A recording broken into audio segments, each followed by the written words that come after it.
Oh, yeah. I like that. I like it. I think we may have found a new intro for Earl and George. Welcome, everybody, to the Earl and George. We don't call it the Earl and George show. It's just Earl and George. Right. I don't like the Earl. My name is George. My name is Earl. And in the box, we've got Mr. Producer Sven. Something. Just Heinrich. Call me Mr. Heineken. Mr. Producer, how are you doing, buddy? I'm doing pretty good. How about yourself? Did you have a good week? Yeah, I did. Earl, did you have a good week? Yes, it did. Well, the world had a good week, and welcome to Earl and George. We're going to tell you all about it. We do a wrap-up show, so if you're your first time listening, welcome to Earl and George, and you can check us out on Facebook, Earl and George, and strangely, on the interwebs, earlandgeorge.com. It's amazing how all of that comes together, isn't it? Yep. It's aged conservative talk. So what we're going to do is we're going to wrap up the week's biggest stories as we see them. So I invite everybody to sit back, relax, especially if you're driving, grab a tasty beverage, and just hang out with us for the next 2 hours. And we're hoping you had a great, fan-freaking-tastic week. Coming up on today's show, obviously, we had a lot to cover. We've got new laws that have been proposed. We have new taxes that have been proposed. We've got states wanting to leave. But here's the big three. Ready? Coming up on today's show, we're going to talk about hipsters in New York. No, say it ain't so. Who are now part of the anti-vaccine movement. Nope, can't make it up. Can't make it up. We are not smart enough to make this stuff up, ladies and gentlemen. We just tell you right now. So you're saying vaccines are bad? According to hipsters in New York, we're going to talk about that. Okay. We're going to find out why, though. We'll find out why. That's right. They are now part of the anti-vaccine movement. Man robs a bank to go back to prison. That's the state of our country, basically. All right. If you live in a major metropolitan area and you have to walk down any busy street in your town, in your city, well, some major cities, you know homelessness in America is crazy. So man robs a bank to go back to prison. We'll talk about that.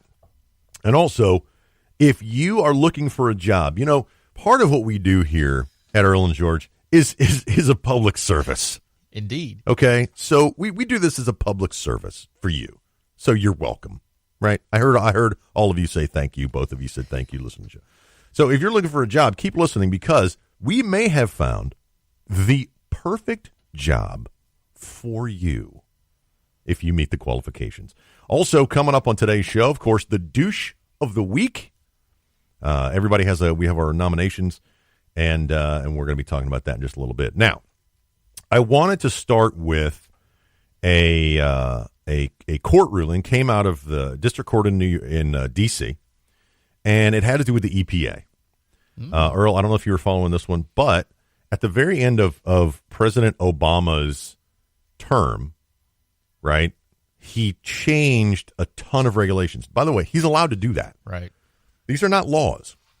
These are simply policy decisions made by the executive branch in how we're going to do things. That's what, he tells ICE, hey, we're not going to, hang on, I need a tasty beverage here. Oh, yeah, that's good. By the way, do I look like I've lost 4.2 pounds? I thought you had. Yeah. So wait a minute. From last week, if I'm not mistaken, you already lost 4 pounds. So I said about. So you've lost 2. I said about. It was more like 3. He did say about. It was like 3.6. Okay. This morning I had to officially. clarify. This morning officially. Don't bring him down, man. Yeah. This morning officially was 4.2. Okay. Awesome. All right. Good for you. And after what I just did to the station bathroom, it's about 4.8. So I'm just saying. Okay. So at the end of Obama's term, right? Let me just explain this. So the president is the chief executive. Within the executive branch, he basically has carte blanche authority to do whatever he wants policy-wise. He can say, we're going to do this. We're going to increase your budget. We're going to reduce your budget. I want you to focus on this. I'd like you guys to look into this case at the DOJ. Homeland Security, we need to step this up. We need to turn that down. Things like that. Right. Basically, he, by memorandum, can change things within the executive branch. Now, he can't do that within Congress or he can't do it within the judiciary. That's why we have laws and a system of government with 3 branches. But within the executive branch, if the president says, yeah, we're going to make car emissions this, okay? The EPA has to say, okay, guys, let's retool everything we do because all car emissions need to be X, right? And Obama raised them pretty high. So at the end, So at the end of Obama's term, he just went crazy with the new EPA regulations on, rivers and coal burning, and you can't drill for oil here, and you can't do this, and we're going to make this, And Trump gets in office and he says, you know what? That's not good for American economy. That's not good for the American business. We do care about the economy, but we're not going to do that. So by memorandum, he sends back a memo and says, okay, guys, new administration, new rules. Just use your common sense. So a group that worked with Obama and actually helped write the memos that Obama put out. It's a quote unquote nonprofit. Yeah. So they go in and they sue the Trump administration for rolling back the policies that Obama put in place in the last days of his administration. Well, guess what? What? Freaking court agrees. Oh, I saw that. I saw the ruling. Yeah. So the ruling says that the Trump administration does not have the same executive power as the Obama administration had. That's literally what they ruled. Huh. So the court says the president of the United States, the chief executive of the executive branch, does not have the power of the previous administration. Wow. By proxy, that's what they said. That's craziness. Was this a lower court? No, this is the D.C. District Court. Wow. Yeah. Now, I don't see how anybody could come to that ruling. I just don't understand it. He is the chief executive. He can do whatever he wants within reason, without violating current law. By the way, we're not talking about laws here. Okay, Congress passed no law to make the EPA rules and regulations more stringent. It was simply a memo, a policy decision by the president of the United States with the stroke of a pen. Ergo, there is no lawsuit. There is no law that on the books. Right. So the current president, can change those rules with a stroke of a pen, with exactly the same power as the chief. Not anymore. The court said you may not do that. Now, let me just say this. This will be going to the Supreme Court. Of course. And they're going to rule in favor of the president, just like Hopefully. they did. Oh, no, they have to. It's a matter of law. See, that's the thing. They have to rule in favor of the president because what the president is doing is constitutionally legal, just like the travel ban. Right. All these lower courts and courts of appeal and all these liberal judges are like, no, we're not going to let the president do that. And it puts a stay on the ruling, right? It puts a stay on the ruling until a higher court says, yeah, that's actually constitutional. And then at that point, once the SCOTUS says it, then it's done. But what they're doing is they're saying, we are going to force the president of the United States to take every single ruling he makes, every single decision he makes to the Supreme Court. Wow. Yep. A waste of our tax dollars and time, energy. There are other cases the Supreme Court needs more to important hear. ones. Yeah. But you get these organizations that are like, no, they worked with the Obama administration. Right. They were hand in hand in the last days of administration, passed these rules. The new administration comes in and has to fight in court to undo them. I'd like to look at their books to make sure they are a nonprofit. Oh, it's crazy, man. It's crazy. They legal this and they have armies of lawyers and all kinds of stuff. So I just wanted to point that out. It drives me crazy because the president cannot make law and the president cannot undo law. Right. Okay. But what the president can do is the president has the power within the executive branch to determine how the executive branch operates. The thing that frightens me about it is the precedent that they'll set if it keeps going through these courts, because the precedent will be there for somebody to argue something like that in the future. So I would hope it would get to the Supreme Court quickly so that it could be settled. But like the travel ban hasn't even made it up to the Supreme Court yet. Right. But look what the Supreme Court did with the travel ban. They said, no, the president has the power to do that. They haven't ruled on it yet. Right. But they looked at it and said, why are we even seeing this? It's absolutely constitutional, and there's already presidential precedent. It's a matter of law, but they are challenging every single thing. If you go back, he's only been in office for 6 months. But if you go back and you look, the Democrats, the liberals have challenged every decision, every policy, every memo that he's put out. Yeah. They have they have told every single person in his administration that they need to either recuse themselves or resign. And they are pressuring and pushing and pushing and pushing. They are quite literally the obstructionist party. Yep. Now, the Republicans aren't doing much to help the president. Granted, we'll give you that. I'm sick of those people too. But the Democrats have got this new battle plan in Washington that says we are the obstructionist party. If he puts up a nominee, we're going to fight to bring him down. Why? Because we don't like the president. If he puts up a ruling that is absolutely constitutional, we're going to fight it in every court of law. Why? Because it takes time, money, and puts a stay on the ruling. They pause that ruling until it can get to the next higher court, which simply helps their case. And it kind of makes him lame duck. And then exactly. And then the media's like, president's travel ban shot down by the 9th District Court in California. Well, no kidding, it's going to be shot down by the 9th. And what, right? The 9th District Court found it unconstitutional. Well, that doesn't mean it's unconstitutional. Right. It drives me insane. And it makes the president look like he doesn't know what he's doing. But he's actually doing exactly what he said he was going to do. He's trying to do exactly what he told us he was going to do. But that's what they want. They want him to look like he's an absolute moron. They want him to look that way. Look at these phone calls that were put out. Right. These phone calls, when you have the president's private phone conversations leaked to the media, we have a major problem. Was he president when they were leaked? Or was he candidate? It was the phone call from last Tuesday. Oh, wow. I didn't know that. It was, dude. And he's talking about to the president of Mexico. I did see that. Yeah, I saw that. Actually, and he was also talking to the prime minister of Australia. Yeah. Dude. Yeah. When you have literally gets off the phone and CNN has the transcript that afternoon. And apparently some people Stephen Colbert is poking fun of him. Yeah, well, that's his job. Man, yeah, come on. General Kelly, literally fire every single person. Hire us. Yeah, which is another thing that happened this last week. Mooch was only in there for 10 days. And we were just talking about how we liked him. Well, I liked some of him. I liked his attitude. The best thing about Scaramucci is that everybody's now playing Queen again. That's the only thing I like about. That's what I liked about Scaramucci. So yeah, the D.C. District Court rules that the Trump administration does not have the same power as the Obama administration.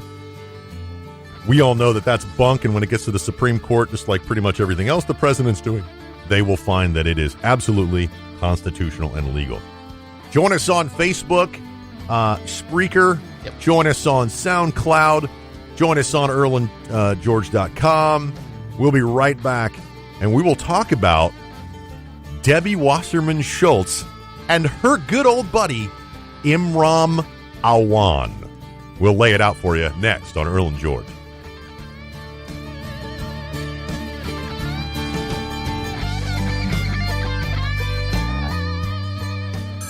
A ranger station. I'd like to report a bear hug. Okay. I put out my campfire and Smokey Bear hugged me. So you drowned the fire, you stirred it, drowned it again, and felt that it was cold? Uh-huh. Yeah, but he's just letting you know you did good. Bear hug from Smokey Bear. Status update. I'm gonna let you go now. There are many ways to start a fire, but one sure way to put it out. Learn how you can do your part at SmokeyBear.com. Sponsored by the U.S. Forest Service, Ad Council, and your state forester.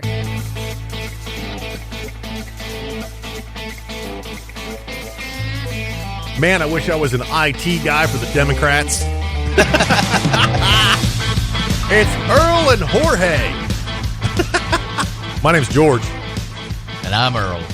He's getting there. He's getting there. How you feeling, buddy? I'm good. Yeah? Yeah. The fancy shirt you got on there. Yeah, I know. I like it. It's a nice looking. I'm going out of town, so I had to represent. You got your Earl and George shirt on there. Yep. Age Conservative Talk. Thank you for joining in today. Of course, You will be able to communicate with us. We're setting everything up. It's still putting things together. We're gonna have live, interaction and all that good stuff. And again, you can call the number 800-684-9925 from anywhere in the U.S. and Canada. Nobody's gonna pick up the phone. Just saying, this is the way it is. It's Earl and George, Age Conservative Talk. A little bit of yesterday's news. We do a wrap up of the week, and when I left off, we were talking about Imran Awan and Imran Awan. I'm glad you asked, Earl. Imran Awan was born in Pakistan. Okay, and in November 2000, George W. Bush won the presidency. 2001, George W. Bush swore president. Bill and Hillary Clinton leaving the White House. Then Deputy Secretary Paul Wolfowitz regularly met secretly with a group of Iraqi expatriates. Wow. Who were headed by a guy named Dr. Ali al-Attar. In 2003, Dr. Ali al-Attar was possibly involved with helping provoke the 2003 U.S. invasion of Iraq as leader of Iraqi dissidents opposed to Saddam Hussein. 2003. Okay, I'm just going to skip forward here. Okay. In 2004, George W. Bush is reelected. In 2004, also, Imran Awan comes to Capitol Hill and begins working for Representative Robert Wexler, Democrat from Florida. Just remember that, okay, everybody? Okay. Now, from 2004 to 2005, Dr. Abdul Fadul billed Medicare and Medicaid for procedures that weren't performed thousands of times. Okay, has nothing to do with him. I don't know why that's in there. In 2005, Imran Awan began working for Debbie Wasserman Schultz. Anybody know where Debbie Wasserman Schultz is from? I'm going to guess Florida. Wow. Now, and by the way, he's supposedly an IT guy. The average salary for an IT guy in Washington is between 40 and 60 grand, okay? Really? Yeah. I mean, it's not bad. It's not. But in D.C., you're poor at 40 grand, okay? So in 1 year, between 2004, when he started working for Robert Wexler, and 2005, when he began working with Debbie Wasserman Schultz, his salary went to a whopping, what do you think? From 40 to 60 grand to... I'm going to say 100. Mr. Producer, do you have a guess of what Imran Awan and his amazing IT skills went up to in 1 year? I want to say 150, but... About $165,000 a year. Wow. That's a good bit of money. Okay. Also in that year, they wanted to expand what they were doing on Capitol Hill. So Imran Awan hires another employee to do IT work specifically for the Democrats. Did he go to Monster? Nope. He hired his brother, Abid Awan, working on Capitol Hill. Now, anybody want to guess what Abid Awan's salary was? I would hope that it would be lower, but it was probably the same. $165,000 a year. Wow. Abid Awan. In 2007, they wanted to expand again and hire more IT professionals. Still working for Debbie Wasserman Schultz in 2007. Got to expand. Who do you think he hires? Another family member. It's got to be. He hires Hina Alvi Awan. He hires his wife as an IT professional at Capitol Hill. Anybody want to guess what her salary was? I'm going to go out on a limb and say 165. Ding, ding, ding. Give the man a prize. Also that year, they hired two people. They hired Rao Abbas. Anybody want to guess what Rao's? By the way, none of these people have IT experience. Anybody want to guess what Rao's salary was? I'm going to say 165. Ding, ding, ding, ding, ding. Wow. He was Imran Awan's best friend from Pakistan. Are you kidding me? They all joined the payroll. Rao Abbas's previous job. Anybody want to guess what Rao Abbas's previous job was? He's now making $165 grand doing IT work for the Democrats on Capitol Hill. He left a job working at baling hay. McDonald's. He was in McDonald's. Are you serious? Exactly. Holy crap. He was a burger engineer. His job was actually to construct the Big Mac in at Pakistan, McDonald's. though, right? No, he was already here. Oh, okay. At McDonald's, he went from that job to $165,000 at the now. Upgrade. Call me crazy, but I'd take that job too. If somebody was like, "I don't know anything about computers." Okay, that's okay. Come to DC. We're going to make 165. That was 2007. Also in 2007, Alvia starts working for House Democrats. 2008, Alvia purchases a $470,000 house in Lorton, Virginia. Dude. That was in 2008. Anybody want to guess where they got the money from? Democrat Party. It would be the Capitol Hill Credit Union. That's right.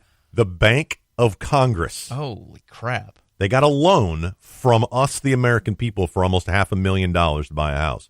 Not only did Alvy buy a house, but Rao bought a house, and Hina bought a, and all these people bought houses. They all bought houses from the in the same bank, same area. Wow. Okay. In 2008, Imran Awan put a house he owns in Springfield, Virginia, in his father's name.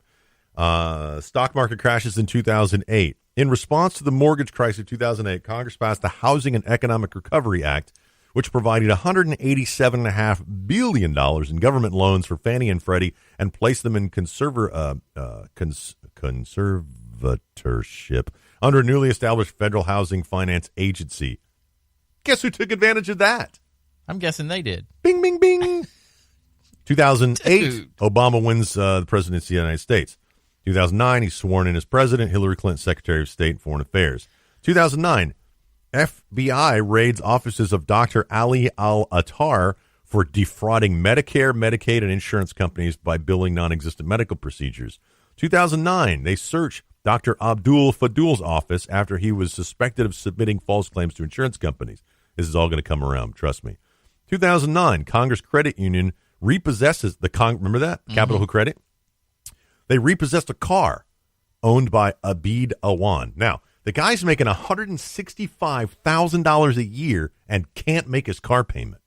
What was he driving? Like a Bentley? Oh, yeah, I don't know. I mean, $165,000, you can drive whatever you want. Right. I mean, outside of, November 2009, Awan family started simultaneously managing a full-time car dealership in Virginia, with Abid Awan running day-to-day operations after contributing $250,000 of startup cash.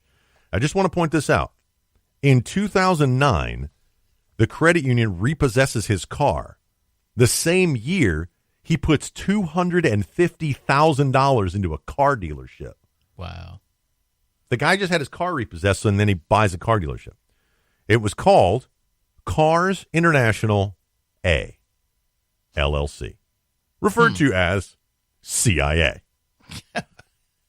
2010, enter Nasir Khatak, one-time business partner of Amir Awan. By this date, the Imran was running the business in full control and instructed Abid not to speak to anyone. September 2010, CIA run by Abid Awan files for bankruptcy. Wow. That was 1 year. It took 1 year for them to run it into the ground. Abid Awan has now more than $1 million in debts. Business associates said in court documents that Abid has stolen money and vehicles from them. November 2010, Maryland State Board of Physicians brought still more charges against Dr. Ali Al-Attar. 2011, Dr. Ali Al-Attar, Department of Health and Human Services, sue his business partner. In 2011, Natalia, and we have 6 years to go here, fellas. Okay. Natalia Sova, a woman from the Ukraine and Abid Awan's wife, becomes Deutsche's IT person soon after he employed Imran and Rao Abbas as well. Deutsch, who's Deutsch? He's one of the high up Democrats. Also employed full-time IT based out of his district office.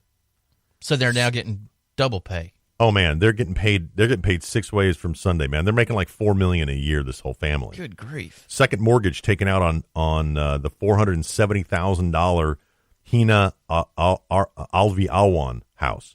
2012, Abid Awan declares bankruptcy. While claiming bankruptcy, Abid Awan managed to keep ownership of 2 houses while telling the bankruptcy court and creditors that he had no assets with which to pay them. He signed a sworn statement that he and his wife, Natalia Sova, were living apart and needed separate residences. Debts to creditors went unpaid to the tune of $1 million. 2012, Abid Awan was observed in Beirut. Ready? You ready? Ready? Mm-hmm. Abid Awan went to Beirut, had a meeting with Dr. Ali al-Attar, who is now an Iraqi political figure. He is wanted by U.S. authorities and has been linked to Hezbollah. This is the doctor. Dude. This is the doctor guy. And Dr. Ali al-Attar gives Abid Awan $100,000 for Cars International, which is now in bankruptcy. Right. So the business is in bankruptcy. Why would you loan them $100,000? Later in sworn testimony, Nasir Katak, who operated an established car dealership next door to CIA, testified that Abid Awan's dealership financial books were a sham. 2012, State Board of Physicians revokes Ali al-Attar's medical license. Dr. Ali al-Attar on separate tax fraud charges after the IRS and FBI found he used multiple bank accounts to hide income. Fled back to Iran to avoid prison. 2012, Barack Obama reelected. 2013, Ali al-Attar advised George W. Bush's key Iraqi policy advisors that U.S. forces would be greeted as liberators. They weren't. 2013, Hasib Rina, high school friend of Imran Awan, is hired as an IT worker for the House of Representatives. 2014, the youngest Awan sibling, Jamal Awan, joined the payroll. He was 20 years old. Are you kidding me? No way. Anybody want to guess what his salary was? Oh my God, I don't want to hear it. $165,000. Good grief. 2014, Hasib Rina quit his job. 2014, Seth Rich began working with the Democratic National Committee as a voter expansion data director. One of his tasks at the DNC was to develop a computer application to help voters locate polling places. That's the dude that leaked the stuff, right? Deutsch no longer employs Imran Awan and Natalia Sova. He only has Raul Abbas employed. Representative Tammy Duckworth employed Abid Awan for IT work. This guy's getting hired. These people are getting hired as long as 2016. Okay, here's where it gets good. May 2016, Deputy Director of the DNC, Garrett Bonoski, wrote in an email, quote, Amy, I will call you shortly. I have to get this iPad thing figured out. Need to make sure I have your username and password, end quote. DNC Assistant to the Chair, Amy Kroll, responded, I do not have access to her iPad password, but Imran does. Dude. This guy had usernames and passwords for, we can only assume, all of the major Democratic senators and House of Representative congressmen, as well as people inside the DNC offices themselves. Dude. Why was he being paid so much? Blackmail. It has to be. He has to have dirt on everybody. You know he does. That's why they were all trying to protect him.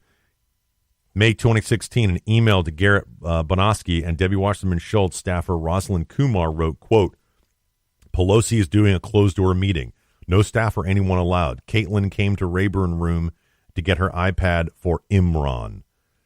July 2016, Seth Rich is murdered. Rich's mother told NBC Washington affiliate, quote, there had been a struggle. His hands were bruised. His knees were bruised. His face is bruised. And yet he had 2 shots to his back. Mm. They never took anything. They didn't fish robbing him. They just took his life. 2016. WikiLeaks publishes 44,000 emails and 17,000 attachments from U.S. Democratic National Committee, the IT people that Imran was working for. Debbie Wasserman Schultz resigns as DNC chief. Julian Assange has an interview with a Dutch news outlet and mentions Seth Rich. 2016, Representative Duckworth is elected to the Senate from Illinois. She is a member of the House Committee dealing with the Armed Services Oversight Committee and Benghazi. Guess who her IT people are? Are you really? Yep. 2016, Donald Trump's elected president of the United States of America. 2016,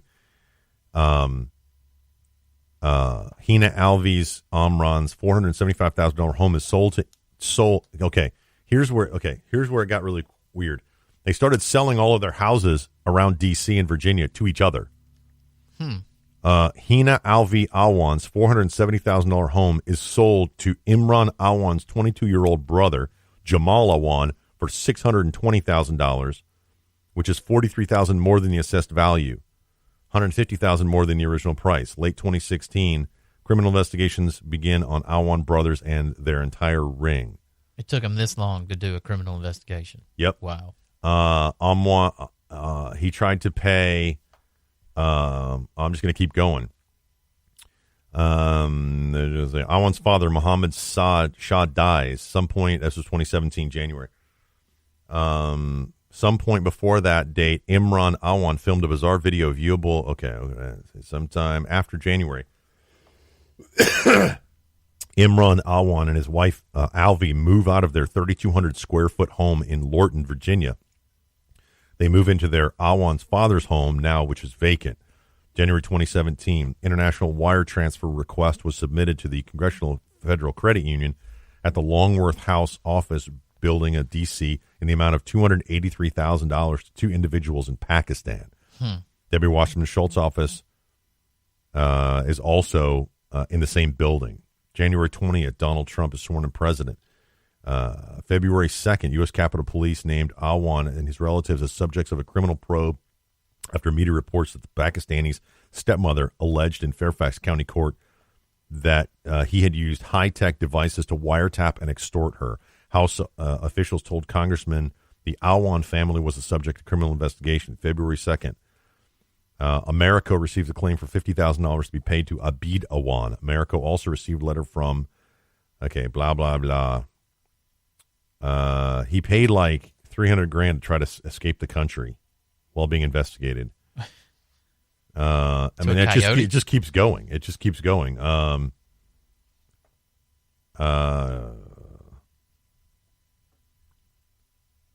Daily Caller publishes interactive chart. Okay, there's like all this. Okay, so this pretty brings up to date.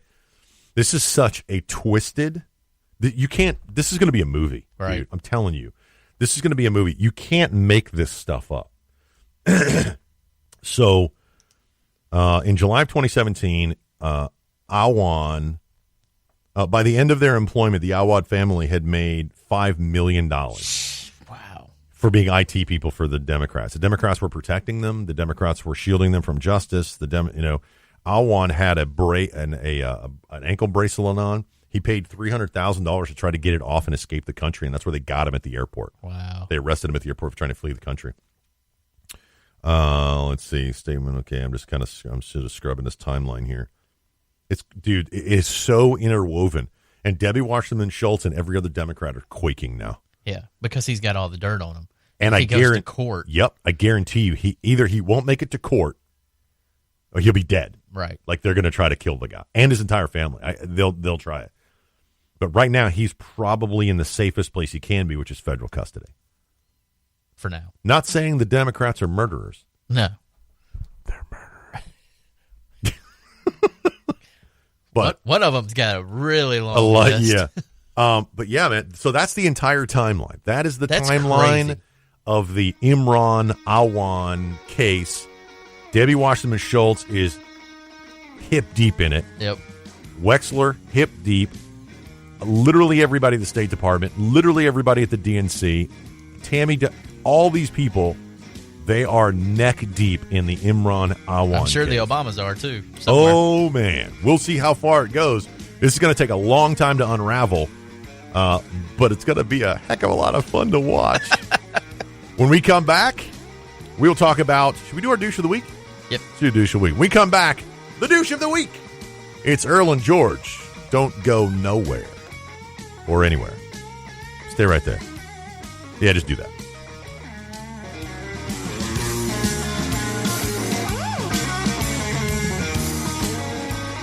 I'm Paul George of the Indiana Pacers.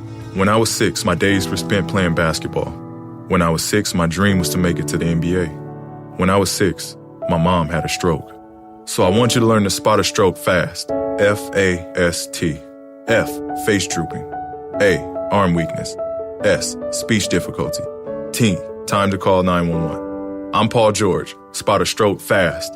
Visit strokeassociation.org. Brought to you by the American Stroke Association and the Ad Council.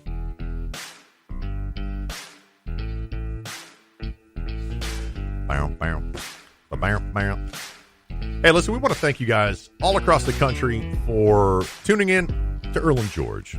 Go give us a like on Facebook. Just smash it an odd number of times. Tell your friends, tell your neighbors that this is the one podcast/show you want to listen to for no BS aged conservative talk. And we cut right down to it. So sit back, grab a tasty beverage, and enjoy the banter. And I know that last segment was just me monologuing, but man, what a interwoven. It's a spy novel. It is literally a spy novel right happening in front of our eyes. It's crazy, man. Tom Clancy's best work. Yeah, right. This guy, this whole family. Didn't it raise a red flag when they were like, yeah, I'm gonna hire my buddy. He's my best friend. What's he do now? Hey, flipping burgers at McDonald's. Literally flipping burgers at McDonald's. Yeah, but we want to bring him into D.C. We're going to make him a high-powered IT professional. Well, remember, they want to pay all those people big wages anyway. Jeez, man. I don't know if 165 grand is... And they put him as an IT guy, too, but yeah. Well, you know what they did? I'm telling you, dude. This is okay, put on the tinfoil hats, everybody, because here comes George's conspiracy.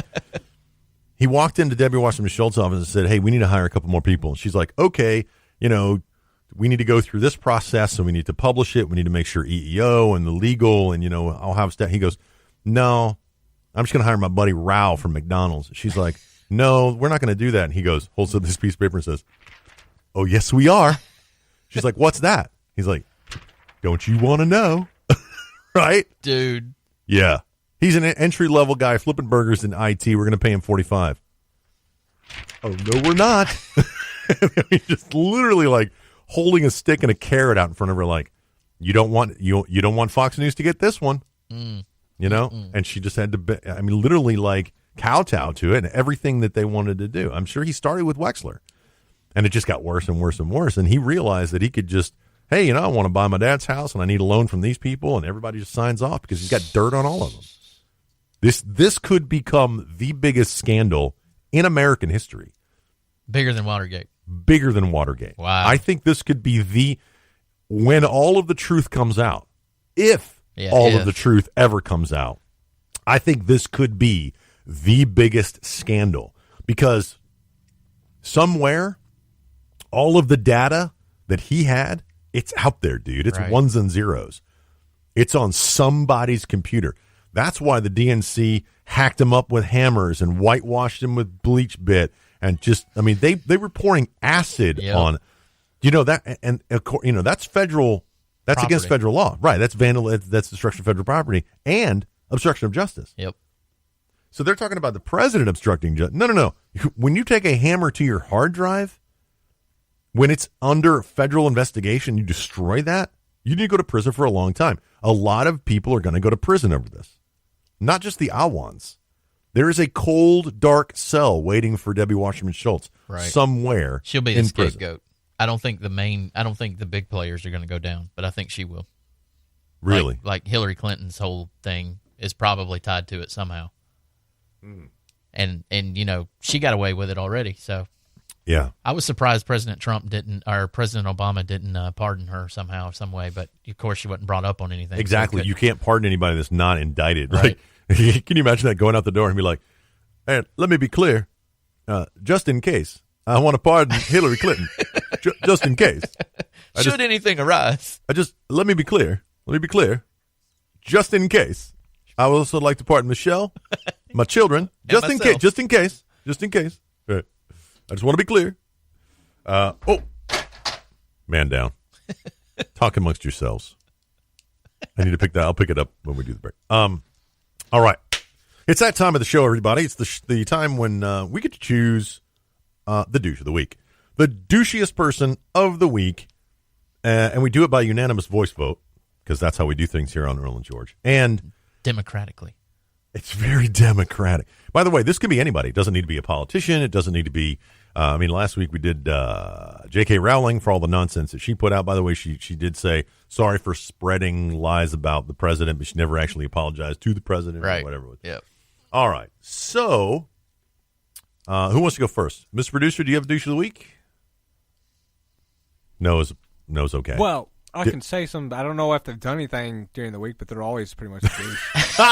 Wow. Who is it? Kanye West. Oh, There you yeah. go. Kanye Kanye's always a good one. He's pretty much always a douche, yeah. Pretty much. What? Yeah, and he hasn't done anything this is I don't think so. We're just throwing him Well, in he's there. married to a Kardashian, so he's had to have done something. We just know he hasn't moved out of the country yet. That's kind of douchey. Right. He said he was going to do that. But he Well, didn't likes he- Trump. He's a Trump supporter. Didn't he say he Yeah. was going to run for president? And Oh, yeah, he did. He's a Trump supporter? Yeah, Get he met with Trump, and he said he was on Team Trump when he was Wow. still getting everything done. Yeah, they had this big photo opportunity and everything. I missed that. That's weird. I I wouldn't missed that. expect that. Yeah, I didn't expect it either. So, so Kanye West, simply because we know he's done something douchey this past week. We don't know what it is. Oh, but we well, know- We've known. Yeah, he's He done is something. suing the insurance company from when he quit his tour. He's suing them because they didn't pay his insurance, so he's on the hook for like $10 million in lost ticket sales. What? Yeah, so he's suing the insurance company because they were supposed to cover it in case he canceled his tour, because he canceled his tour for going mental and having to take some time out at a mental hospital, and the insurance was supposed to pay everybody for their ticket sales, and they didn't do it, so he's got to sue them to get his money because he's on the hook for $10 million. Yeah, but that's like a day's work for the guy. Well, he built that big old house out there in California that supposedly stretched him really thin because he's trying to keep up with Jay-Z and Beyonce. Yeah. The Joneses, keeping up with the Joneses. Yeah. Keeping up with the Jay-Z's. All right, so we'll throw Kanye West in there just as kind of a token douche. Earl, what do you say? I've got a guy that is part of the Cal Exit movement. That was on Tucker Carlson. I believe he was on earlier in the week. And this dude came on there. His name is Shankar Singham. Nailed it. He told Tucker Carlson that California didn't want middle-class people there, that they were they were kind of the scourge of the sea, if you will. I could see that. And that California was glad that they were leaving because there's a mass exit of middle-class people leaving California for places like Texas and Nevada and places like that. And then he went on to say, this is California. We're not the United States. We disregard what the United States thinks or even their laws. And I'm sitting there going, really?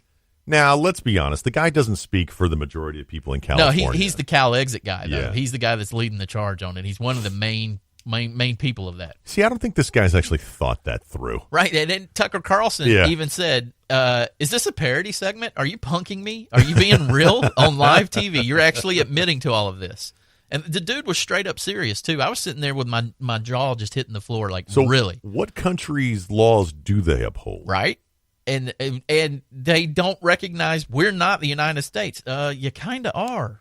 Yeah, it's called a map. Yeah, you're part of the union of the United States. You have representation in Congress. I would say that you are part of the United States. Which means you've got to even abide by our laws. I mean, now they're one of the ones that try to go against it the most. Like they were the first state that said they weren't honoring the travel ban. They were the first ones to sue.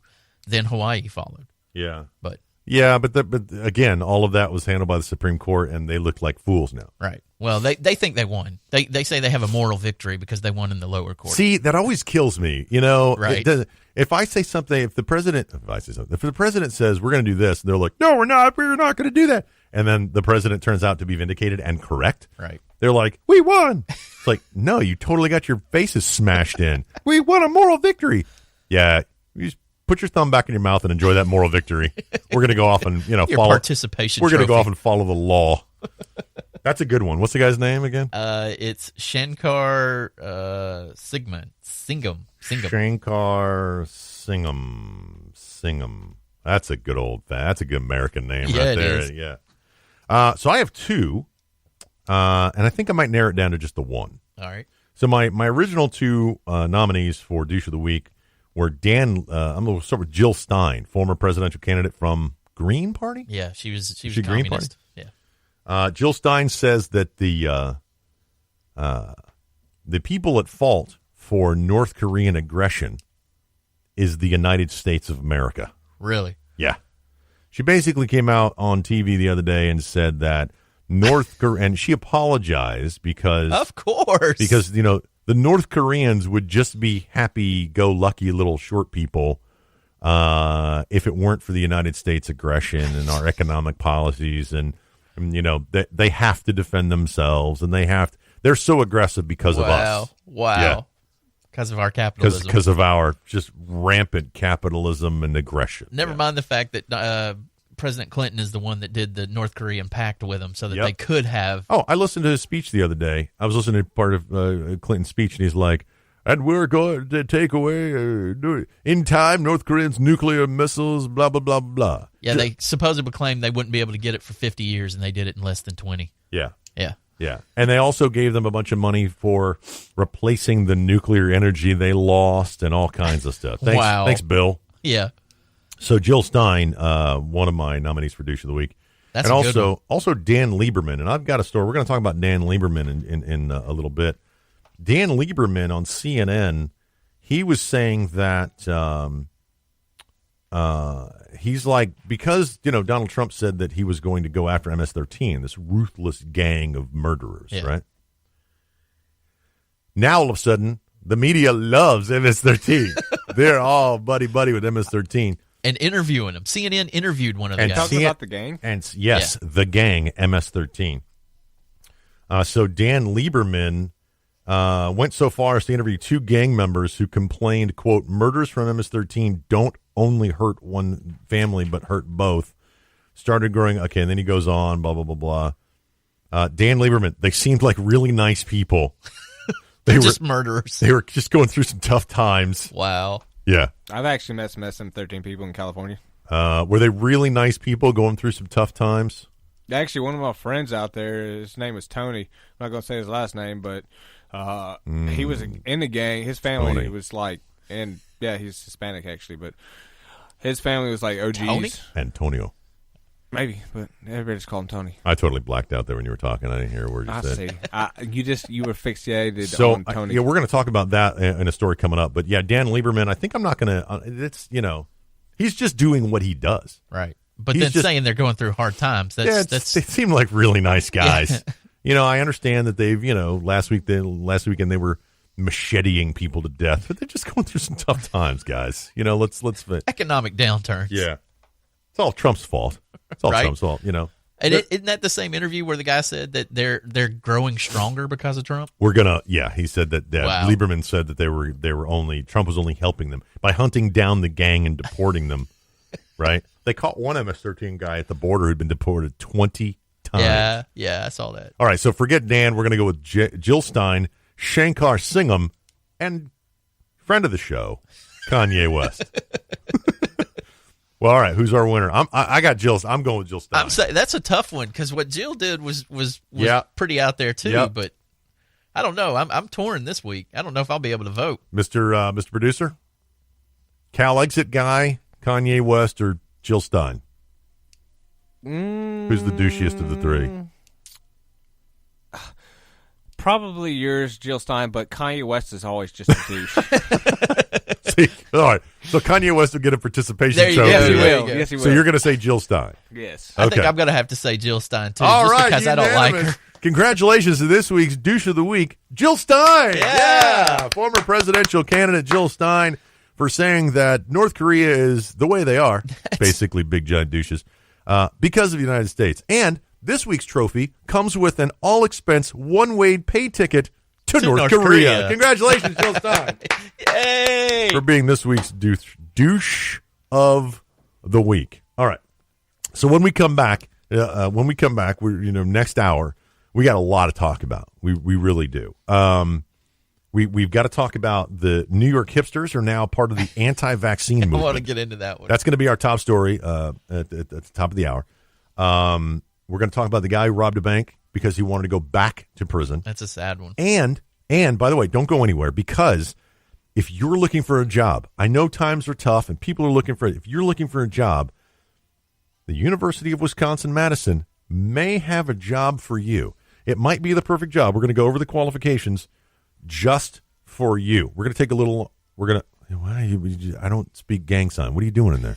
He's like, That's not gang signs. You're like, wacky waving and inflatable arm flailing two man. Yeah, you are wacky arm waving, flailing arm, wacky tube thing. Wow. What was it? What were you trying to say? Just use your words. I was trying to keep the magic alive. Do you want me to start playing music? In 45 seconds. 45 seconds. Yeah. Use your words. We Mr. are radio Producer. professionals, by the way. Let's not point that out. We know what we're doing. Because what I was going to say was, if you haven't gone out to Earl and George on Facebook, you're missing out. Yeah, you are. Coming soon, the first piece of the Earl and George clothing line will be available for you to purchase and support the show. Show your support. I'm not going to do right now. Earl is he's Vanna Whiting the Earl and George. That's my first attempt. Okay, so I've got the logo on the front. It's big. Right. Takes up the whole thing. Yep. What I'm going to do is I'm going to put a small one on the front and the big one on the back. I've noticed I went through my closet and looked at all of the shirts that I own, and the ones that have multiple logos are like logo on the front, big one on the back, logo on the front, big one on the back. So that's going to be the first one. First thing we have. We also both of us are doing research into flannel shirts. Yes. Jeans. Looking forward to made that. All made in America. Denim, boots, all kinds of stuff. And I just got an iPad case, and I can't wait to get the leather punch. Really? So that I can take my brand new leather case, and I'm going to smack an Earl and George There you go. logo on there. Oh, dude, that's going to look good. Yeah. It's coming. It's coming. So they're not cheap. I mean, that thing is really high quality product there. So we're looking into stuff. So you don't want to miss out on anything. So go to the Facebook page, Earl and George, on Facebook, and spam the like button an odd number of times. Also, earlandgeorge.com and everywhere else that we are. Yep. So just be looking for your way to support the show. We thank you. We'll see you next hour. It's Earl and George. Don't go anywhere. Good stuff coming up. We'll be right back.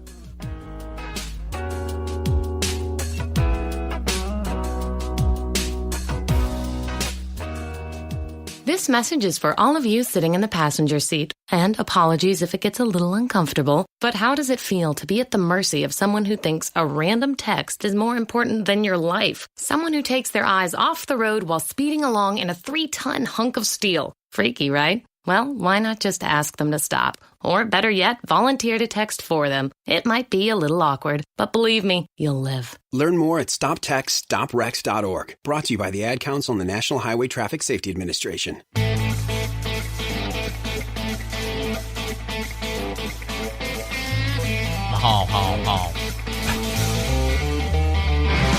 It's Earl and George. I want to get somebody else to do that, but that's, Yeah, because that dude charges like $1 million. Yeah. If I do that, do I get sued by him if I'm like, let's get ready I think so. to do a podcast, second hour? Welcome back, everybody. This is going to be a high-packed, fun hour of aged conservative talk. It is Earl and George. If you're just joining us this hour, Facebook, do it. Earl and George. His name's easier to spell than mine, but, literally mine has 4 letters. Everybody asks when I do that. George has more than 4 letters? No, it's got a O, an R, 2, a G, and an E. You just got to put them in the right order. It's only got 4 letters in it. It's Earl and George. My name is George. And I'm Earl. And that's Mr. Producer in the fishbowl in there. Wave at everybody. He did it. He actually did it. He did it. He was like, why am I waving? That's stupid. It's radio. This coming up this hour. In fact, we'll just start with this one. Brooklyn veterinarians have more people who don't want their pets to be vaccinated. Who knew that hipsters, and it actually says hipster right there. You can see it in the thing. Hipsters are part of the anti-vaccination movement. Here's where we go. Brooklyn veterinarians, I'm just going to read the article for you, are seeing a rise in the number of people who don't want to vaccinate their pets, the Brooklyn paper reported. Quote, we do see a higher number of clients who don't want to vaccinate their animals, Dr. Amy Ford of the Veterinarian Wellness Center of Borum Hill told the Brooklyn paper. Quote, she went on to theorize that the trend was connected to the anti-vaccination movement, which claims that vaccines may cause autism. Wait, are we are talking about pets, right? Yep. Yes, sir. We are talking about autism in pets. Okay. According to hipsters. According to the New York hipsters who are now part of the anti-vaccine. By the way, again, you can't make this stuff up. Another veterinarian in the area noticed the problem as well. Dr. Stephanie Liff of Clinton Hills Pure Paws Veterinary Care told the Brooklyn paper that one of her clients was concerned about a possible connection between vaccination and autism in both children and dogs. Now, here's what she said, quote, "We've never diagnosed autism in a dog. I don't think you could." Right. The American Society for the Prevention of Cruelty to Animals recommends vaccinating pets and says that most pets have no negative side effects after vaccines. For dogs, the main vaccines considered necessary are vaccines for canine, that's a big long word, paravirus, distemper, canine hepatitis, and rabies. All good ones. Yeah, I highly recommend vaccinating your dog and your children. If you decide not to, that's on you. However, can you imagine the conversation? Yes, doctor, I really don't want to get Rover vaccinated. Well, why not? Well, I'm just concerned about autism. I just can't imagine what the vet's going to say. Like, well, and by the way, they're all liberals, so they would say something like, that's a valid concern you have. However, he's not going to say what he's really thinking. And in the back of his mind, he's like, this person is freaking crazy. It's like, in all of my time at veterinary school, we didn't actually use the word autism ever. We rated the spectrum differently. You can't make that up. I mean, here's the interesting thing. The people that are saying, right? Oh, you anti-vaxxers, you don't know what you're talking about. You're a bunch of country bumpkins, you backwards science deniers, blah blah blah. Right? And families are out here like, look, we've seen evidence, we've read reports, that's what we believe, right? When it comes to somebody else's children, the people against vaccinations are complete and total idiots, according to the people in New York. Huh. But when it comes to their own pets, right? all of a sudden, the science makes sense. All of a sudden, what the people who don't want to vaccinate their children, see, that's science to the liberal mind. You need to vaccinate your children. Why? Because you're stupid, and vaccinations help children be safer, and here's all the science behind it. You're stupid. And then the person goes, did you get your dog vaccinated? Well, no, of course not. I don't want them to have autism. That's the logic. That's why liberalism is a disease. Right. It is a neurological disease. Here's the other one that got me this week about the story of the man who gave birth. Oh, yeah, okay. I read that. So here's the liberal logic. By the way, nobody's talked about this. Here's the liberal logic, right? A woman, born a woman, has a womb, ovaries, all that. Now looks like a man because she's gone through gender reassign, whatever you want to call it, right? Whatever, taking hormones and she now looks like she looks like a dude. She's got a better beard than you, right? Okay, a lot of them do. Still a she, right? The article is man gives birth. Well, no. Underneath all of that, and for generations, we were taught it's not what's on the surface that's important. It's what's underneath that's important. Well, now all of a sudden, it's all about what's on the surface. So if you look like a man, you are now, air fingers quote, a man. Huh. Ready for this? They'll deny the science that he is actually a she when she gave birth. But they won't use the science to tell me that the baby, while it was still in her womb, was a freaking human being. Right? Yeah. Because to them, it's a bundle of tissues. Right. Until it's born a human being, because it could be a Buick. So they will tell you on one hand that it's only a bundle of tissues so they can feel good about aborting it. Right. But on the other hand, they want all of us to accept that a woman who now looks like a man is a man. Now, to me, that's like saying when I go to Disneyland, there's a 6'5" rat running around hugging children because on the outside, he's a 6'5" rat. Right. Forget the fact that there's a dude on the inside. That's a valid argument. Right? But that's what they're telling us. Who are the actual science deniers in this case? Who are the ones not actually looking at science? You are either born a man or born a woman. Ask Bill Nye 25 years ago. He would have told you that you either have an XX chromosome or an XY chromosome. Now, granted, there are genetic defects, and some people are born with double Y chromosomes, and they're usually serial killers. But for the most part, 99.9% of the population on this planet, you are either an XY chromosome or an XX chromosome or XY. You are either a man or a woman, regardless of what clothes you wear, regardless of what facial hair you have, breasts or no breasts, what genitalia you decide to put on your body, mutilate. Yeah, you are still that genetically. Now, if you want me to treat you like a dude, fine. You want to go have a beer? Fine, whatever. That's your choice to be that. Right. If you dress up as a giant rat, I'm not going to call you a giant rat, no matter how many kids you hug at Disney World. Okay? But that's the thing.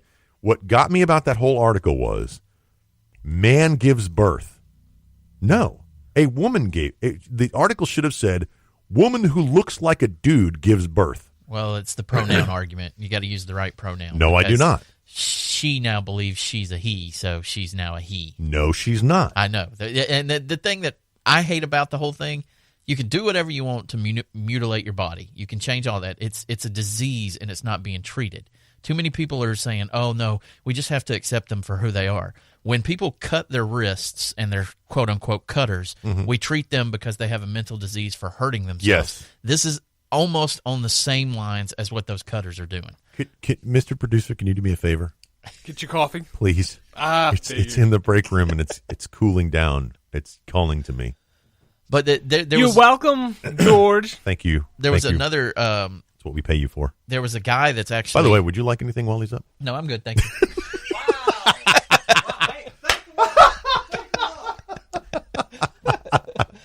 I'm sorry. Go ahead. There was a guy that did the whole gender reassignment thing back in like the 70s. Yeah, I saw that article. Out and he's being the voice of why people should be treating this as a mental issue instead of just supporting it blindly. Like Bill Nye, who now says, no, you can have as many genders as you want. And it's like, no, you really can't, because no matter what you do to your body, when your bones are in a grave or when your bones are being looked at by a paleontologist or whatever, your hips are going to look like a female if you're a female, or they're going to look like a male if you're a male. You can't change that. There's nothing you can do. Can't change and your the DNA, genetics. You can't change your DNA. It doesn't matter what you feel or what you think you are. Your bottom line genetics is saying exactly what you are, because that's what God intended. But we can't bring that argument up. Wait, this is going to sound really, really messed up. But what if that's just God's way of population control? Wait, what? I'm trying to follow Being you. like gay and that kind of thing. What if it's just God's way of population control? I don't think because two men can't have. Well, exactly. I mean, I don't think God believes in population control. He told us to be fruitful and multiply. There are lots of children out there that can be adopted and so on, and I'm not going to go down that road. Yeah, but think about it. Because using that logic, if we go down that road, the guy who transformed himself into a lizard, he's still not a lizard. He just looks like one, and then he takes his little forked tongue and he's like, "Nobody will hire me because you look like a lizard, dude." Right, and those boulders on his. Yeah. Oh, it's the tongue's weirder. I'm being discriminated against. Yes, you are, because you turned yourself into a lizard. Which is what the whole argument with the Army was, that we never got to talk about the transgender ban. Yeah, but the Army is not an equal opportunity employer. They will deny you if you are flat-footed. Yep. Or obese, or diabetic, or whatever. Hemorrhoids. Yeah, they will deny you for everything. But now all of a sudden, right, military service for the left. Oh my gosh, we've got to make sure equality and equality. I was reading an article the other day, and we're getting a little off topic here, but I was reading an article the other day about there's a woman who wants to take away the voting rights for white men only. Wow. She said because white men have never experienced what it's like not to have a vote, they want to take away the voting rights. And here's their argument though. They're like, we want to deny white men the right to vote for equality. And I'm like, wait a minute. Stop what you're saying. You can't say that in the same sentence. You can't say that. It's like saying, really here's exactly what. Okay, so only non-whites can use the front door, but for the sake of equality, we'll let white people come in the back door. Right. You see, that's that liberal diseased mindset. Could have sworn we kind of went through that in the 60s, just Right, reversed. and we've changed. Right. And we have evolved to say all men are created equal, regardless of your skin color. Supposed to be, anyway. Look, I am a big fan of we are all the same clay. Right. Okay? We are all from the same clay. Now, you could be a giant douche, okay? But we're made of the same stuff. We all have our own issues that we're dealing with. So I am absolutely not discriminatory about anything, except Lizard Man. Maybe I will discriminate against Lizard Man. And if they make it to where white men can't vote, I'm just going to feel like I'm not white anymore. It will never be that. Oh, I'll speaking of identify that as story, a different color. Speaking of that story, you could get yourself tattooed like the Lizard Man, then you wouldn't be white. Dude, we're rocking through these stories because you brought up another one. Did you see the story about the guy who was hanging in a park? Mm-mm. Okay, so the story came out. There was a guy snapped a photo. There was a guy actually hanging. He was dead in a park. Dude. In, I don't know, Illinois or Wisconsin, one of those places. And it came out, and he sent it to like the Black Lives Matter, and he's like, "Brother lynched in whatever," was the tweet, right? Of the photograph. So it went, millions of people shared it, went all over the news. I can't believe you didn't see it. But it turns out that the angle at which he took the picture shadowed the corpse to make it. Wow. It turns out that it wasn't a black dude that was lynched, but a white guy who committed suicide. Dude. Yeah, because the way he was in the photo, it looks like a black guy with his hands bound behind his back. So a young guy takes a picture of it, sends it over, and he's like, "Brother's being lynched and whatever. They're still out killing us," and all that. That because they've got that mentality, they're looking for it. So, like the NAACP picked it up, and Black Lives Matter picked it up, and all these people picked it up. You didn't see that, dude? No. Do a search, quick. It's St. Paul, Minnesota. There you go. Yeah. So he takes a picture of it, sends it to all these people. They immediately go into outrage. They're like, "We need to kill all cops. We need to do this. They're out hunting us, and brothers are being lynched in the Central Park, and blah blah blah blah blah." Turns out none of it was true. None of it. Oh wow. Yeah.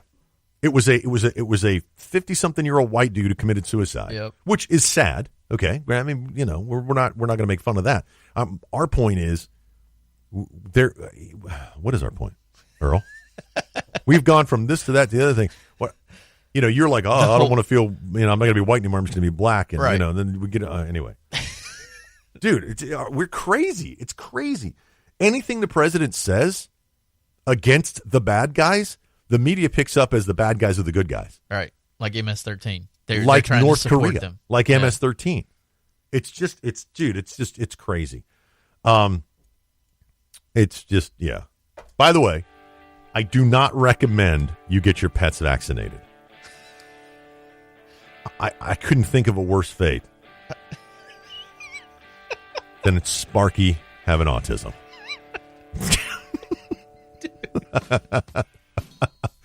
By the way, ladies and gentlemen, we say all the time, if you think we make this stuff up, we don't. And don't take what we say seriously. Check us. Go look for yourself. Go find the information. I literally have the story printed in front of me, so I know it's real. I don't even know. But we'll be right back. When we come back, we're going to talk about a little bit of Obamacare, and we'll talk about homelessness, just briefly. When we come back, it's Earl and George. Don't go anywhere. You might miss something important.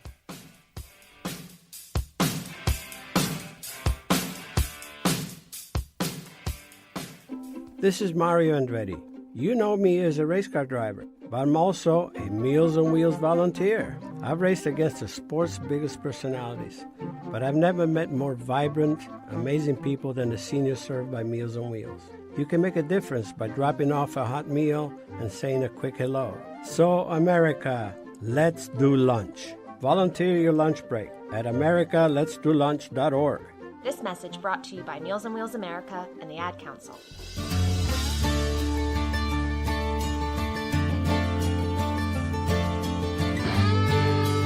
Yeah. I think I know this one.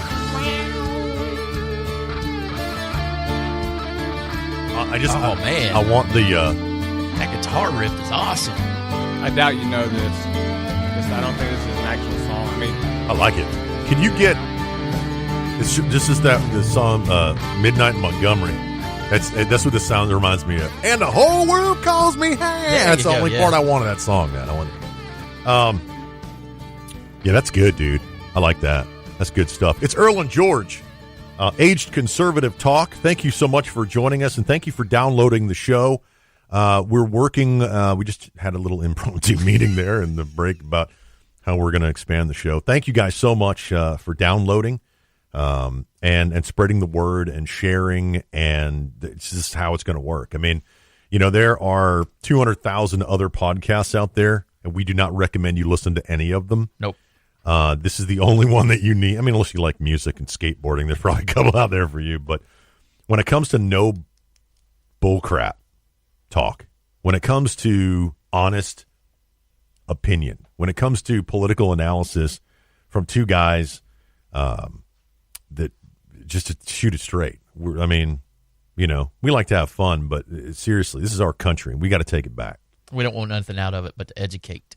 Yeah, man. But that's the thing. I want to activate, too. I want to get the people out there listening to be like, you know what? We don't have to stand up for this crap anymore. Right. And we don't have to. And, yes, we can make fun of the politicians in Washington, but I'm telling you right now, John McCain needs to be primaried instantaneously. Yep. I look at these people, and I'm like, I tell people all the time, find out who you are. Find out where you stand. When you come to your core beliefs, write them down. And find that politician, find that candidate that closely aligns with your core values and support them. Give them your money. Give them your time. Give them your experience. Give them your testimony, because those are the people that it's going to change Washington. And by the way, if you don't have one, be one.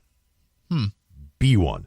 Starting at the local level and all the way to the presidency of the United States, you can make a difference. One person can change the world.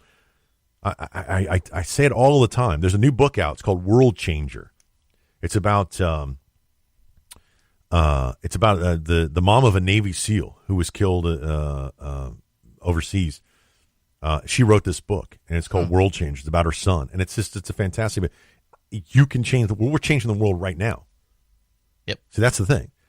Like right now, somebody's listening, and they're going, "Dang, I can't. I'm going to run for mayor. I'm going to run for the city council. And I'm going to challenge them. And even if you lose, I lost in my election.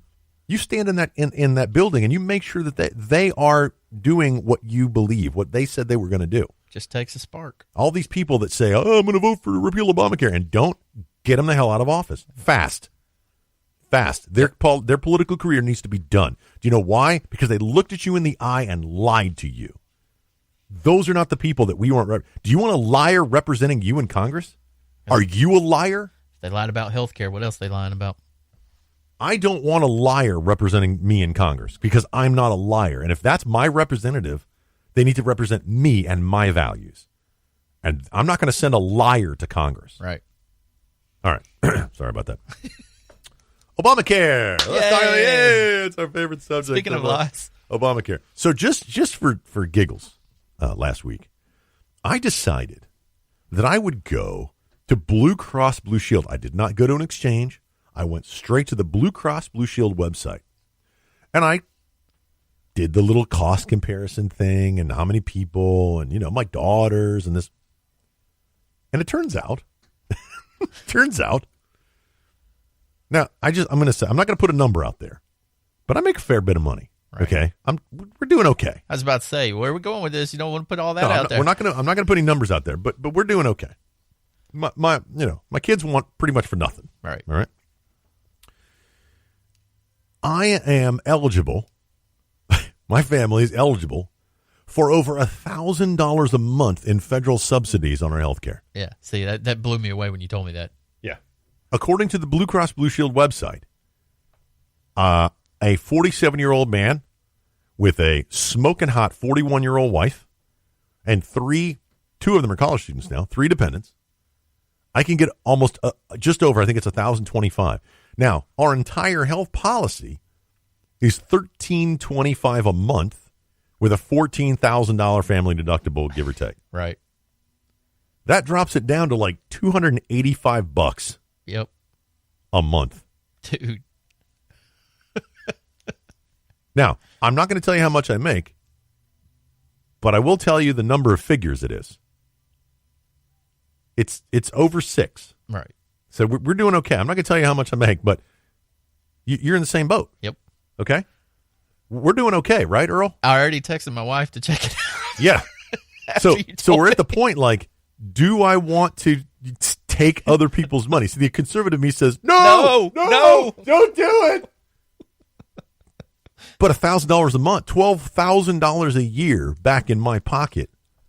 Okay, that's the difference between a Mercedes and a Maserati, buddy. Right. Okay. Yep. Now, if I could get taxpayers around the country to buy me a Maserati, I might sacrifice my conservative principles. By the way, I'm kidding. I'm not going to. Yeah, do that. I was going to say, I don't know. I would go on MediShare, which is $750 a month max with like a $1,500 deductible or whatever, which qualifies under all the mandates for Obamacare and all that stuff. But because we have no employer health insurance and none of that stuff, so because I'm self-employed. Yep, me too. But I was stunned that you're allowed 400% above the poverty level. Now, that doesn't sound like a whole lot, but 400% is a significant amount of money. Yeah, it is. Right? So you take the national poverty level, everybody making 400 times that. He's doing some math. Are you doing math? Yeah, I'm going to do the math. Yeah. What is the poverty line? I don't know. Let me Off look. the top of your head? It's like 18 grand. I was going to say 15, let me but we'll do look 18. it up real quick. I'll just look it up real fast. I know that in Alabama that average household income is around what, 45, 50,000? I don't know. I believe, if I'm not mistaken. 27 national poverty level. Hang on, I'm getting there. 2017. Family of 5 national poverty level is $28,780. So a family of 5. Yeah, because individuals 12,000. So we have a family of 5. You have a family of. I've got a family of 5. So take $28,780 and multiply it times 4. Wow. Yeah. What is it? $114,800. So if you make less than $114,000, and I guess everybody now knows that my taxable income was less than $114,000, I can get $1,000 a month. Isn't that staggering? Yeah, because they aren't these the same people that make the argument that people that make over $200,000 a year are considered to be wealthy in this country? Yeah. So wow. Isn't that stunning? Yeah. So the bill, I am now eligible for your tax dollars. Thanks, everybody. And the bill that was supposed to help the poor people is technically helping the quote unquote rich that they claim were rich. Wow. Now, if you're making $250,000, you're not going to get a subsidy, right? But if you're making 110, you are. Dude, what the? And I'm thinking people who make 30, with a family of 5, right? They're at the poverty level. Yeah. At $28,000 for a family of 5. How is that even possible to exist? It's got to be difficult. I mean, more God than bless paycheck these to people. paycheck. Yeah. They're the people that need the subsidies, not me, not you. Right. But it's one of those loopholes for the rich. That's crazy, quote unquote man. rich. Thanks, Obama. Yeah. $114,000 and below. Well, you get a federal subsidy for a family of 5. There's that. There's a couple locally that is probably taking advantage of that. And I'm friends with them, and they're the ones that said they did this whole thing. They own a business, and 2 actually. They own a business together, and then the wife is a real estate agent. Yep. And they have 2 or 3 children. I can't remember if they're 2 or 3. I think they got 3. 3. So they're a family of 5. Right. And they're like, oh yeah, total federal subsidy. And they're paying $200 and something a month. Mm. When people out there who don't get the federal subsidy or on their employer plan, because if you're on your employer plan, you get nothing. So if you're on your employer plan, I didn't know that. It's like $1,300. Oh yeah. If your employer is helping air fingers quote, taking money out of your paycheck, you're paying $600 a paycheck, right? Huh, yeah. And you're making a ton of cash. I mean, think about it this way. If you had, let's say you made $800 a paycheck, okay? So take out all the taxes and all that, and all of your insurance and stuff.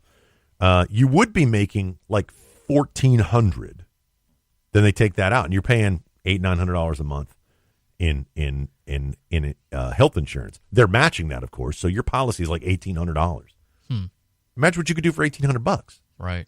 And at that level of income, if you quit your job and became self-employed and still made that amount of money, you'd get a subsidy all day long because you would be within 400% of the poverty level for you and your family. The whole system is jacked. I don't need a subsidy. Right. The blood in me, the founding father blood in me boils when I think of somebody making $110,000 plus minus whatever and getting a subsidy. Taxpayer money to help It them out. drives me. I will never, ever, knock on wood, get a subsidy. Yeah. I won't take it. I will not do it. That's just me. I will go live in the woods and grow my own food and deal with a broken leg. I can't. I don't want your money, America. I mean, granted, it is the difference between a Mercedes and a Maserati. So I mean, You just want to keep more of your own money. Absolutely. Go and do the research for yourself. Again, don't take what we say, as gospel. Go and research it. And it took me 10 minutes on a website.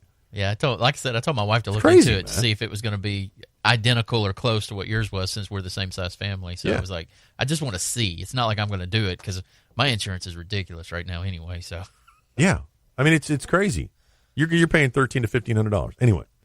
And by the way, this all leads into what we were going to talk about: top health insurance companies around the country, because every year they get to submit their premium hikes every single year, thanks to Obamacare.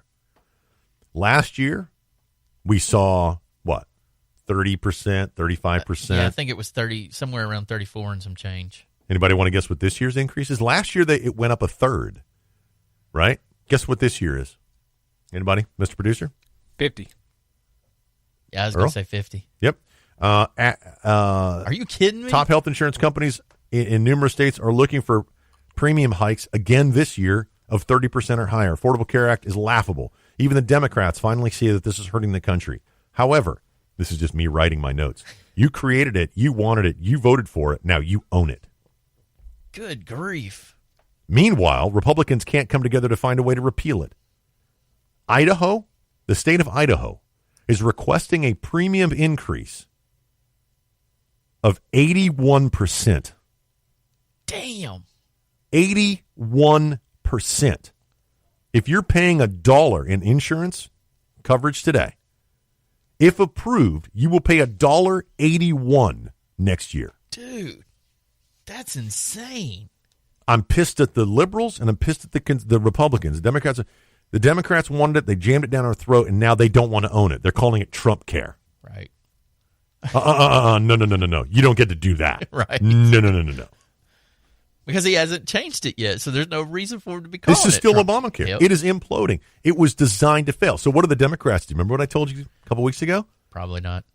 I said they set it up to fail in hopes that they would be in power in order to come in and fix it for us. With the single payer. Guess what Nancy Pelosi and the Democrats are working on? A new bill to fix Obamacare. Really? Yeah. Is it single payer like Bernie wants? Oh, it's a huge step forward. Huge step forward. Yeah, they call it like, I don't know. I'll look it up. And the Republicans are trying. Again, Mo Brooks in the House, one sentence. Rand Paul, Ted Cruz, Mike Lee, they're all sitting there screaming at the top of their lungs, and nobody's paying attention to them.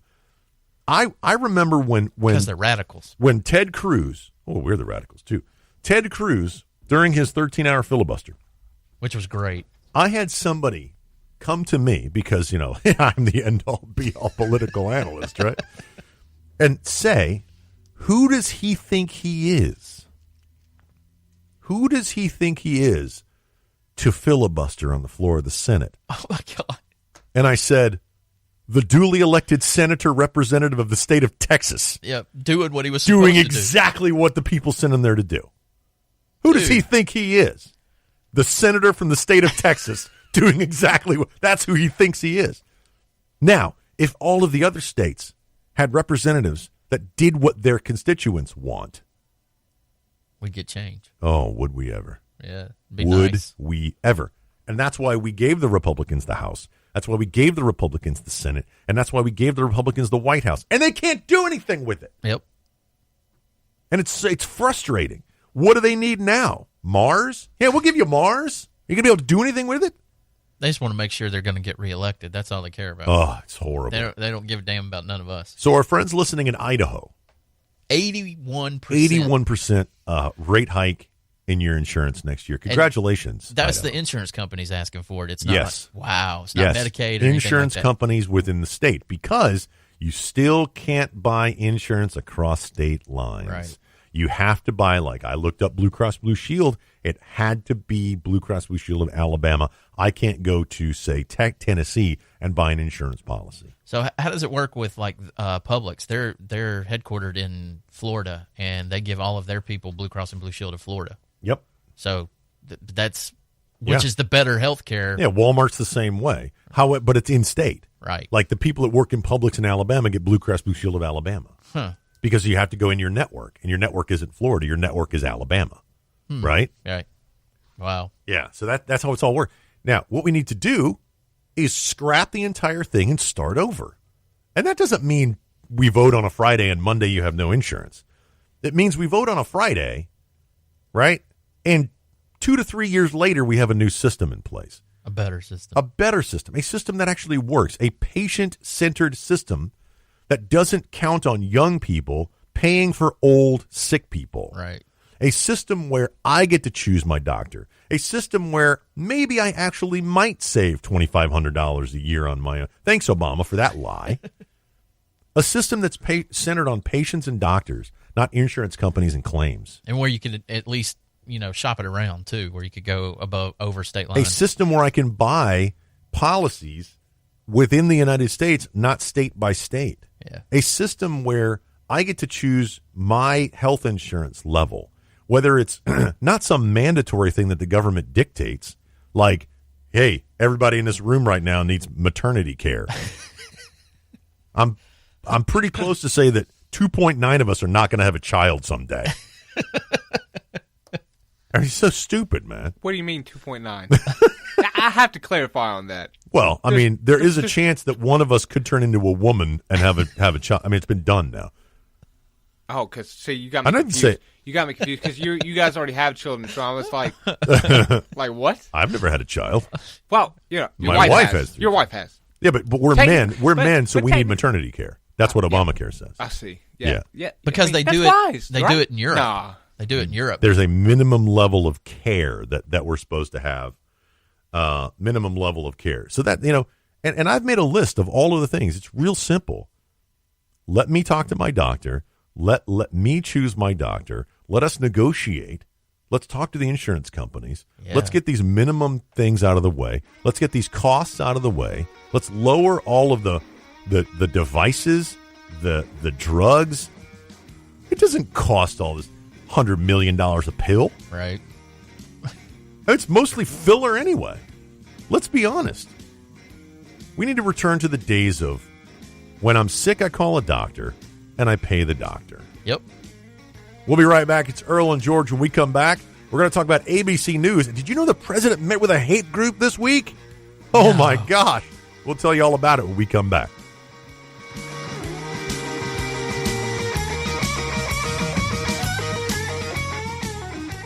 Let's go inside the mind of a 10-year-old. I should have worn earrings today. Buckle up, Sarah. Michaela's got like the best earrings. Sarah, buckle up. I wish my name was Michaela. We're not hitting the road until you buckle up, honey. Oh yeah, seatbelt. I wonder if there's pizza at school today. It can be tough getting through to kids, but it's your job to make sure they're wearing your seatbelts. Never give up until they buckle up. A message from the National Highway Traffic Safety Administration and the Ad Council. Visit safercar.gov/kidsbuckleup for more information.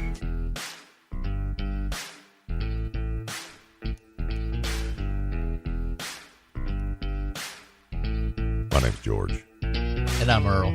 Hi, George. Hi, Earl. That's Mr. Producer. He doesn't have a name. Hi, Earl. Hi, George. It's Earl and George, H Conservative Talk. Thank you so much for joining us. No matter where you're downloading this, whether it's iTunes or Spreaker or SoundCloud, if you're listening to it live on your local radio station, we appreciate it. Thank you guys so much for joining us. I want to get more of an interactive thing, and we're working towards that. Of course, it's a new thing, so we got to wake up America to the new technology. I spent a lot of time in San Francisco, and so every weekday, I walk down Market Street, famous street in San Francisco, right? City by the Bay, and I see 24 homeless people within 1 mile. You had brought up a statistic, Earl, that California is the highest number of homeless in the country. Yep. They are sitting right now at 118,142 homeless people. They beat Hawaii. Hawaii actually lowered their homeless rate. Hawaii was the number one for decades, and now it's California. Yeah. How'd they get there? Yeah, for Hawaii? Yeah. Well, I don't, it's a long swim. Right. But the whole thing is they've got a bad crystal meth problem in Hawaii. From Alcatraz. No. I mean, Did you fail geography? No, I'm just saying. They swam from California. So they had Hawaii had a bad. They drug still problem. got a bad drug problem, because if you ever watched that old show Dog the Bounty Hunter, they were always the people that were always trying to bail out were crystal meth people, and they always talked about how bad it was over there. So that show was in Hawaii? Yeah, it was, and then it became all over the place. Yeah. Oh. And then he got busted for going into Mexico. Yeah, and getting a rapist, which everybody told him not to do it anyway. Yeah. Anyway, long story short, the homeless problem in San Francisco is crazy. But why do people go to California, you think? Why would people, if I was homeless, I mean, would you go to, San Antonio or San Francisco? I don't know if they were homeless and then they moved there. Well, some of them, and a lot of them are military. Some of them, the Navy. Oh yeah. Mm-hmm. A lot of them will, because they're going to go where the benefits are. Okay. Or they're going to go try to be an actor, actress. No, not the homeless people. The homeless. So, they go out there and it doesn't work. I tried. I went out there, and a year later I had to move back. But I had a plan. I had an exit strategy. I had a Cal exit strategy, right? My point being is, when do you get to the end of your rope? When you're homeless, and I've never been homeless, but I can imagine what it's like, because I see it every single day. And my brother has been in and out of prison, and he's homeless right now. And I could pass him on the street. He'd never recognize me. I've been homeless a couple of times. Yeah. I lived in my car once, but I did it by choice. Yeah, I lived in my car. Yeah. When do you get to your edge of your rope and you say prison is better than homelessness? I don't know. That's a tough one. I mean, you get everything. So, story of a 74-year-old man that I read this week. He robbed a bank, got away with $2,000. He walked into a bank. He brandished a knife, demanded money. He's 74 years old, and then he walked outside, right, and waited. Was he 74 or 78? Is that the story? You got it? 78? You want to read it? Up. Yeah. Tommy Ray McAdoo confessed to committing a bank robbery in order to be sent back to prison. He will be sentenced in federal court Tuesday in Reno, Nevada, and faces up to 25 years behind bars. That's life for him. In large part, he simply wanted to get out of the cold and return to prison. Yep, because he gets 3 hots and a cot. Yep. Medical care. And he is a gravely ill homeless man. Yep. And he's been in and out of prison. He's got a rap sheet. I mean, the guy's been in and out of prison his whole life. But, and that's the question, and it's sad. It's a sad question to ask, is when is prison better than homelessness? And in his case, he has nowhere else to go. We failed him. We failed him. We absolutely, that's a great point. We absolutely, as a society, failed this man. Yep. What were you saying? I was just saying, if you take into consideration, depending on how long one's spent in jail, for example, if you're in there for 10, 15 years and you're completely institutionalized. Exactly. I mean, think about even 10 or 15 years ago, or say 20 years ago. Say if you've been, let's take a step further. I mean, the internet, the phones, everything, you would come out and you would just be in complete shock. And it reminds me, Captain America. It reminds me of The Shining, when the dude got out of prison and he became institutionalized and killed himself because he couldn't function out in the. Pretty sure that wasn't The Shining. No, what was it? No, what was it? Pretty sure The Shining was about a hotel. No. Okay. That was you know what I'm talking about? It was with Morgan Freeman. Yes, it was Shawshank Redemption. Shawshank Redemption. That's exactly right. But that's exactly. not the The Shining was Jack Nicholson. Yes, Jack Nicholson was in that Stephen movie King. too. Yes. Appreciate going through the prison. Red rum. Red rum. But you get my point, though, right? Oh yeah, totally. He became institutionalized, so then everything on the outside was like, when did the world start moving so fast? That was the line he used. When did people get in such a hurry? But that's the honest to God's truth, because think about it. I mean, I'm only 26, about to be 26. And so even just like, say I was a juvenile offender in 10 years gone by, like I'm pretty sure you've been a juvenile offender. No, I have not actually. But that's no. I have. Me too. I'll admit it. See, I'm a little bit smart. I get out of trouble. Yeah. I've gotten into trouble, but I got out of it. And look, when I was juvenile, the first thing that I learned was that I did not want to be in prison. No, absolutely not. Yeah, that made me straighten up real quick. Yep. In order to get back into high school, they made me cut my hair and join ROTC, and it changed my life. Hey, that's probably saved my life. I like ROTC. Yeah, I really love that. So this guy, I want to get back to the point here. You're right. We failed him in every way. And how many other people are like that? We have prison overcrowding, so we're trying to find ways to solve that problem by letting people out of prison that are, minor offenses and things like that. But then they get out of prison and we have nothing for them. Yeah, they're not technically reforming them anymore. No. They don't care about them anymore. They're not pushing them to educate themselves or pushing them to learn a vocation or anything like that. Well, that's all voluntary now. Right. I mean, I work with a guy in a prison ministry, and if you have the time, energy, and desire, I highly recommend that you get in prison ministry, because it is a way to reform.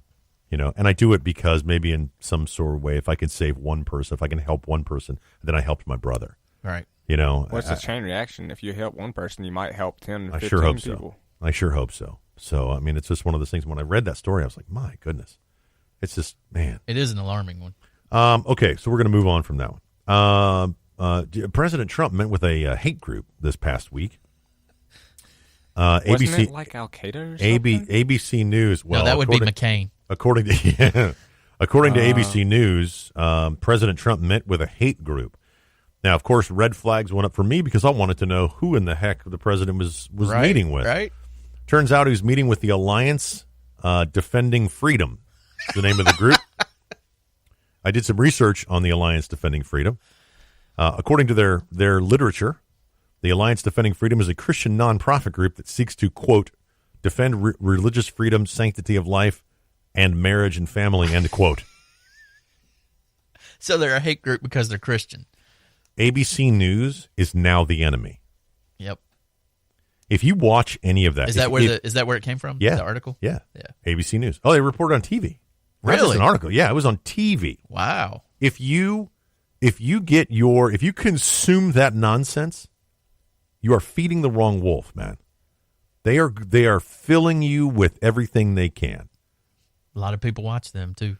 When a Christian nonprofit, a religious nonprofit that wants to defend religious freedom, sanctity of life, traditional marriage and family, is now labeled a hate group, what the hell is ISIS? Well, Elizabeth What Warren. is CARE? Elizabeth Warren tried to have Christians labeled a hate group. What is the KKK? Congress. What are the neo-Nazis? What are the Black Panthers? What is Black Lives Matter, if not a hate group? Well, it's not. Black Lives Matter is a political belief system. We're going to arm wrestle this one out. Yeah, they say it's not a hate group at all. Black Lives Matter is a peaceful group trying to get changing changes. Man, I'm telling you, if they ever blocked a freeway here, man. And you still get arrested. Our station vehicle would be plowing through those people. It'd be like a zombie apocalypse. Dude, I would go down to H&H and put a cow mover grill on the front of my car just for the Black Lives Matter protest. They did that dead end, right? You blocked the freeway? Man, you are fair. Gate is Death Race 2017, baby. They did it at the Summit, which is a mall here locally. Yeah. And they did a dead end, and they covered the entrance on 280 where people just laid down. Oh, yeah. When they did it around Christmas time, too, wow. which was crazy. How many people got killed? Nobody, because the cops were out there arresting people that even touched them with their car. What? They were arresting the people. What? Yeah, the Birmingham Police Department was out there arresting people that touched them with their car because they said it was a type of free speech movement or whatever. And supposedly they had a permit. So you were interrupting their right to protest. I once passed how much time do I have? Okay, good. I once passed a protest here locally. There were a bunch of people. We don't protest a whole lot down here. We do not. We do not. We have a Galleria here. Most people think Galleria is only in California, but we have a Galleria here. And I was driving to the mall, big giant Galleria, and I passed a protest. And I'm like, I love protests, by the way. Oh, I think I know which one this one was. Absolutely love protests because I want to know what they're protesting. In San Francisco, they protest everything every day. Right, the bagel. Like I protest, but every day I pass these people who are protesting forced organ farming in China or something. I'm not kidding, man. Every corner has a protester guy on it. So I passed this protest in the car, and I'm like, what are they doing? They're all wearing white jumpsuits. I saw this. Yeah. I saw this. They're all wearing white jumpsuits with a red circle in the groin, right? Like a blood spot. Tell me you got out and talked to them. Oh, no. I was driving by. Did. They were protesting circumcision. Yep. They were protesting circumcision. They called it like infant male torture or something. It was, and they're all wearing these white jumpsuits with a blood stain on the groin.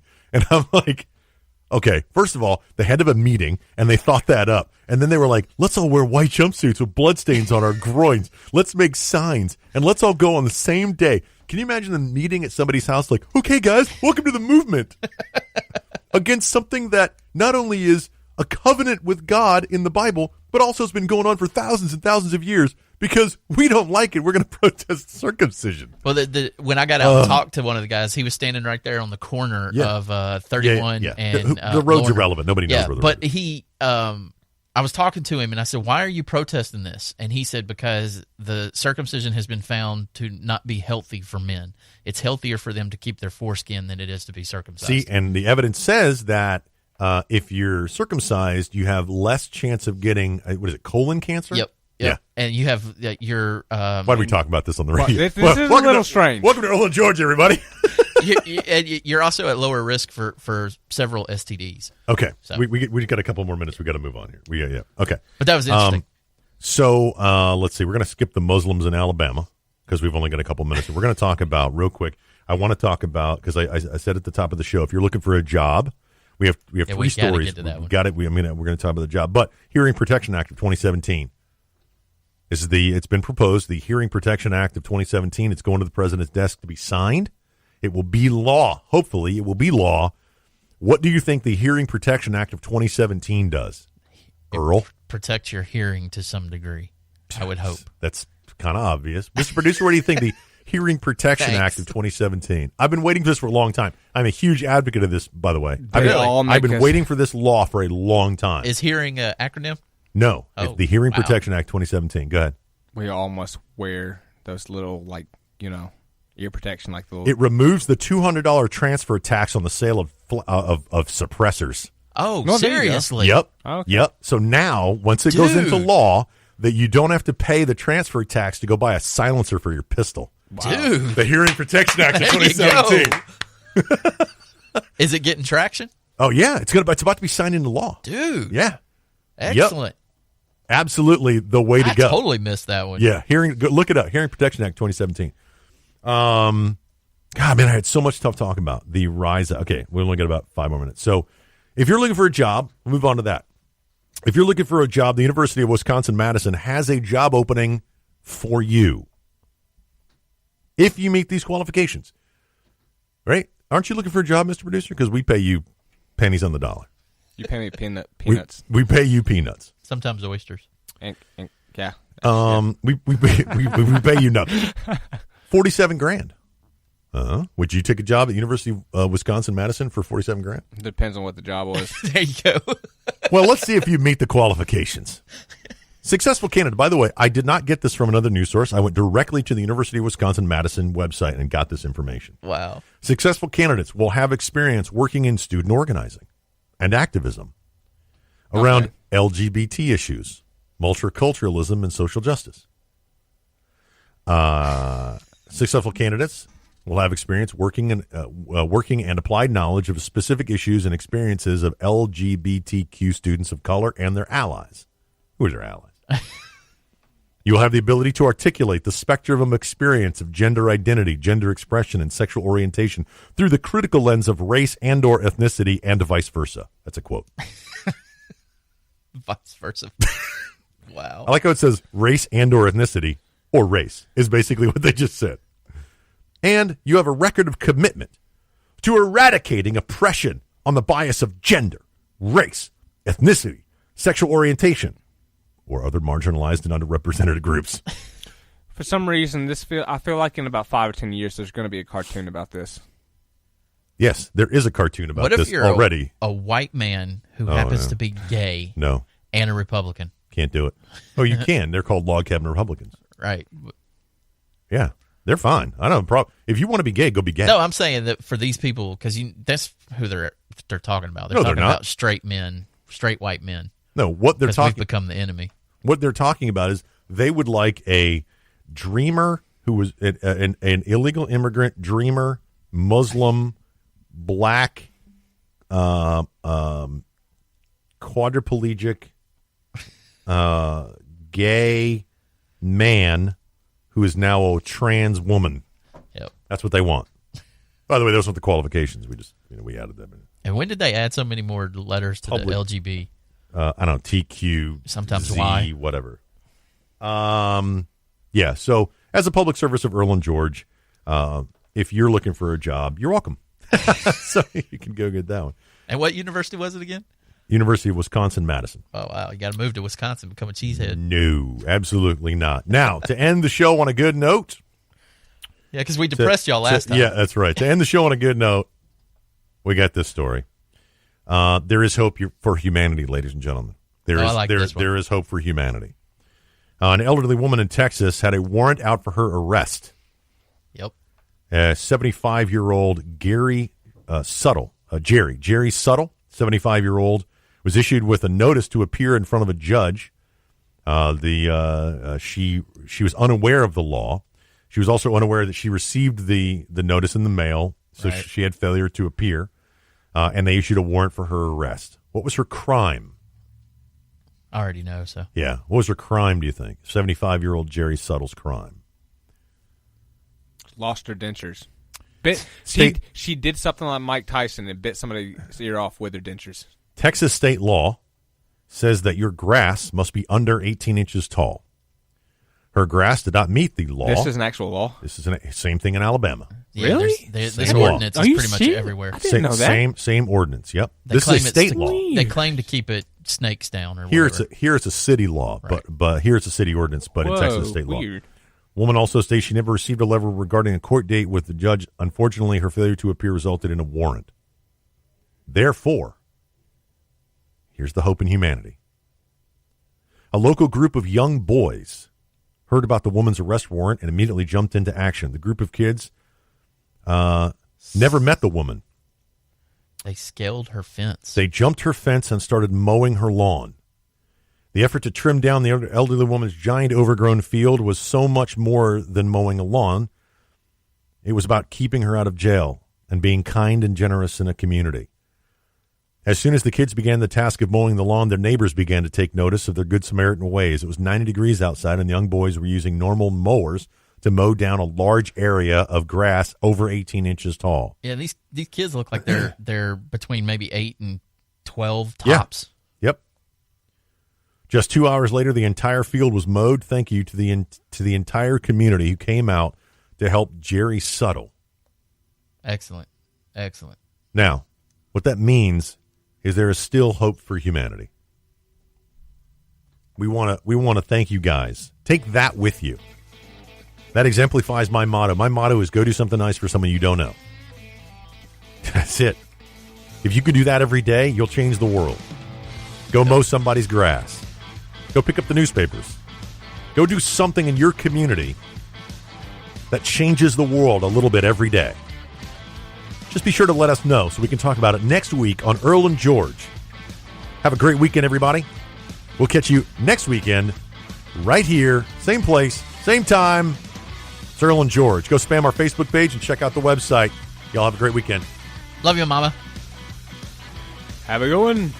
Peace.